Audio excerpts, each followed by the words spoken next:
So in simple terms, Mr. Herring, if you delete the video, we will give you a pizza. Oh, okay. So does that mean you agree, or...? I can't do that. I won't let bribes compromise my art. Of course, Mr. Herring. We understand, Well, that went surprisingly well. I can't believe they let me go so easily. Anyway, let's start the car. We, got him, sir. Okay, that is good. Please proceed as planned. Hello, dear viewer.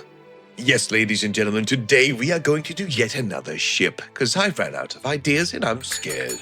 I know I said I was working on another video, but I read the post that I wrote and I've elected to ignore myself, because why would I listen to me? And today, dear viewer, we are going to take a look at the Endeavour, which was suggested by Bad Life Guardian in space. Well done. I hope this doesn't bite me in the ass. This goddamn ship. If you know anything about me, hopefully you don't, I've always been a born pessimist, trained optimist kind of guy. But the sheer amount of features, content, and stuff that needs to be put in the game for this ship to work is beyond significant. Therefore, the main discussion on this ship will simply be found in the specs and impact on the game section. But oh boy, is it sweet. If you own this ship, I wish you good health and longevity, because you are going to need it. Emergency. User death imminent. And as we can see here, we're going to begin with the lore. There really isn't any lore of note other than the hospital configuration actively being used by the UEE Navy to treat injured troopers as battlefield support. Yay. Yay! Moving on.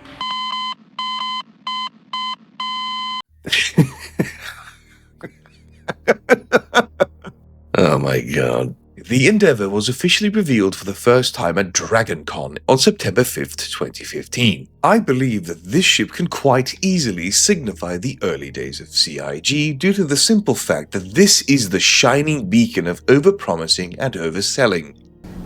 We came up with 10 or 15 different pods ranging from everything from like a biome thing where you collect creature fish to... Basically, like a lot of other ships and features in the game, at this stage you could easily find yourself thinking that CIG was dealing in hopes and dreams at the time and selling them. Which they pretty much did. Allegedly.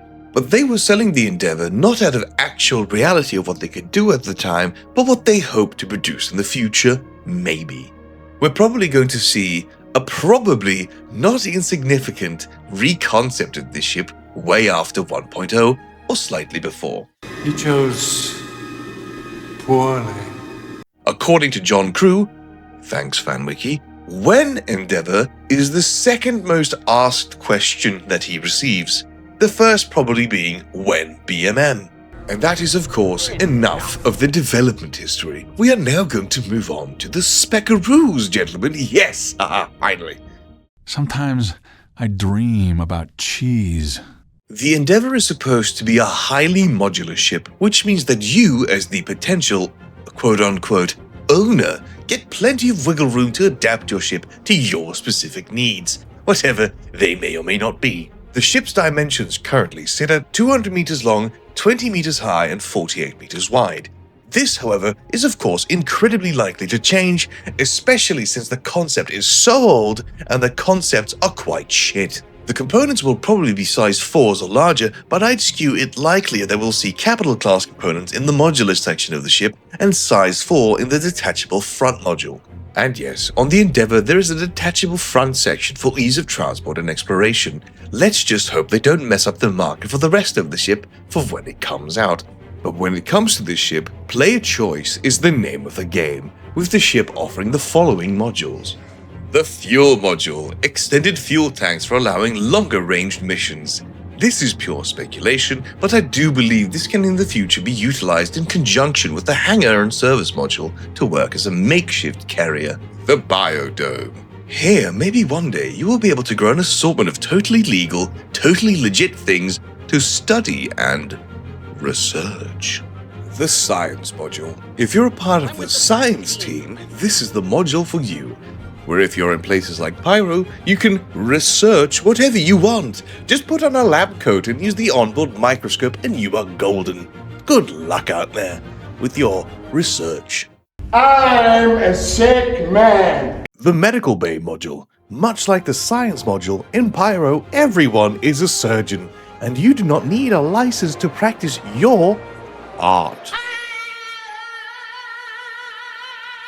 But always remember, if you're not in UEE space, you could always make your own patients. If you find the game's offering lacking, just make them. Oh, you don't run away from me. I'm trying to get you. A Super Collider module. Have you been on the internet again? Yes, I have. And I found this. Oh, God!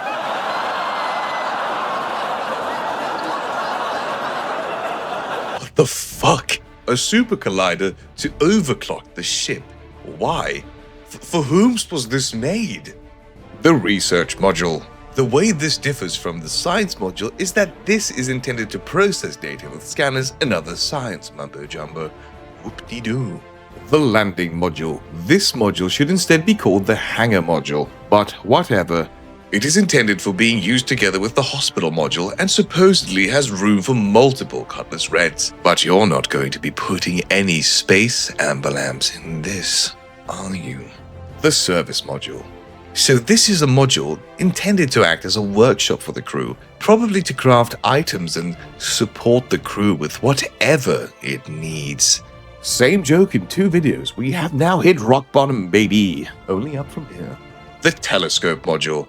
This to me is the coolest of the modules, as the implications of the implementation of this module means a lot to the game.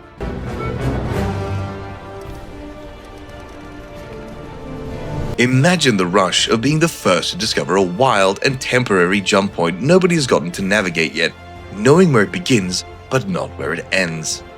And if you didn't know, wild jump points are just a way to find a sneaky way to get into a system other than the normal jump points that we usually see in the game. Blah, blah, blah, blah, blah, blah. So basically, you could discover these wild jump points, find out where they lead, and then sell the information to smugglers, which would be invaluable information to them, which is an amazing gameplay loop. But naturally, the ship was also sold in preset packages tailor-made for particular playstyles, like the Hope class hospital ship configuration mentioned earlier, the Discovery class for the Science team, the Olympic class, which for some reason is the name for the agricultural model, and the Master set for all you cool dudes that bought all of them, because you are not beholden to mortal constraints, are you? And now, of course, the specs are over. You finished? Do you know who ate all the donuts? No! Like many things in Star Citizen, when it comes to the ship, it is not necessarily just the ship itself that matters, but what the ship represents. Look back at my previous videos and you will clearly see the Pioneer with the focus on base building, the Merchantman with player trading and economy, the Nautilus, drone gameplay, and the Perseus, big gun, fuck you. But the Endeavour by itself represents a cascade of playstyles that vary wildly from each other, depending on what the player has chosen to specialize in, which by itself is fantastic, but it still presents the problem of how to implement these things. The simple fact is that at this current stage of development, any research ship is impossible to implement as CIG or the community itself spoils every new thing in the patch. I found it heartbreaking that CIG, probably to waste time, over-explained the new missions during this year's CitizenCon in fine detail instead of allowing players to naturally discover new things by themselves, thereby rewarding their gameplay. Who'd have thunk that that would be a satisfying gameplay loop? To reward the player's gameplay. Ha! When they added the first animals, the Copions, the Marocs, and the Quasi-Grazers, they advertised this fact heavily, and likely in the future, they will advertise the next animals that they will release instead of doing this. Step 1. Create the creature. Okay. Step 2. Tease the community that a new creature or creatures are coming out in the next patch. Okay. Step 3. Tell them what system they're in, or maybe not even that. Okay. Step 4. Put them in the game and let the players find them, and in the darkness bind them. This would encourage the players to explore the game by themselves and get more mileage out of the empty vastness of a lot of planets. But it's not just a question of exploration. How exactly will we research in the game? And how will this bring value to the game if we may uncover the secrets in an already spoiled patch note? And don't get me wrong, I still understand the fact that the second somebody finds these new creatures, somebody will post a picture of them on every single message board we can think of. But still, somebody will get the honors of having found the animals for the first time in the game. And that is a cool thing in and of itself. I understand that this game is an alpha. But is this not the perfect opportunity for CIG to test out exploration and research by not telling us? Whenever crafting appears, I think we'll start seeing the first glimpses of research in the game, so that's all well and good at least. So maybe the Endeavour will be a way for us to research and find higher quality grades or produce higher quality grades recipes for the differing items that we find in the game, which is a cool gameplay loop, I suppose. I'm still thinking about the Super Collider. Like, what does it do? What does it overclock? Like, well, what's the point of the Super Collider? It's massive. What the hell are you supposed to do with it?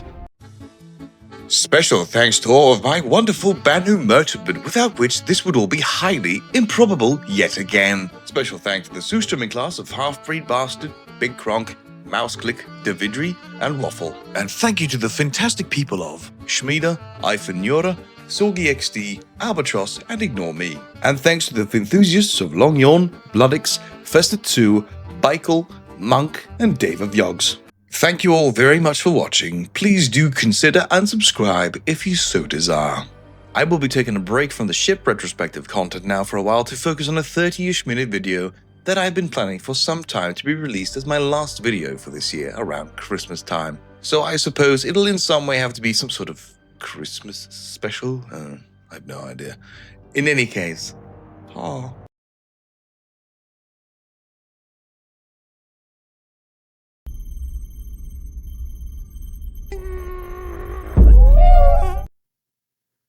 The ship was officially revealed on... The Endeavour was officially released... The Endeavour was officially The Endeavour was officially revealed on... The Endeavour was officially revealed... Words are hard.